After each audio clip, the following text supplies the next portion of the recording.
When I first was introduced to ETO, there really was this need to how do we communicate our performance better?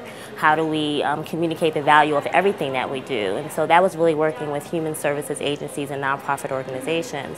Now working with the county government, it's kind of a different angle in that Fulton County government and other county government agencies fund human services organizations. And so how does the county government then communicate its effectiveness and the value of everything that it does working through human services agencies is really the challenge. And I think ETO can be a tool in assisting in that by aligning some of our performance measures or some of our desired outcomes with the human service agencies that we serve.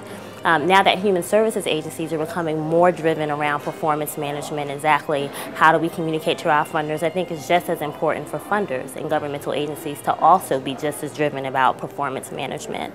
So I think aligning, having the conversation between human service agencies and governmental agencies on how do we come together, what story are we trying to tell, and then also how are we trying to influence government generally, how are we trying to influence the sector, the nonprofit sector, the funding sector, around doing the things that actually work for making differences in people's lives. You really have to have a real clear sense of, what do you consider measurable outcomes? And then do the translation, do the crosswalk between what ETO can do and what you're already doing. So we got to the crosswalk, we were like, oh, this is much easier. It's much easier to put the data into ETO this way as opposed to the way that we've been doing it.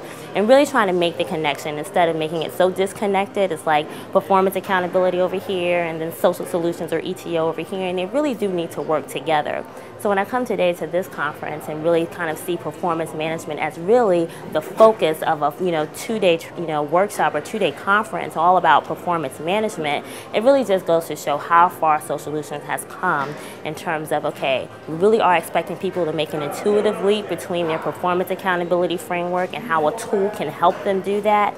And we kind of need to help walk with them, do a little bit more hand-holding. And so the idea that they're actually dedicating a conference to how do you actually manage performance, and then really acknowledging that ETO is just a tool to do that. There's no magic solution. It doesn't kind of do the work for you. It just assists you. And I think taking that approach, I'm really proud of them for doing that, for Social Solutions to take the approach of, we're going to really help our users understand how to manage their performance and really know that ETO is a tool to help them do that, but it doesn't replace the work that goes into deciding what your accountability framework is going to be.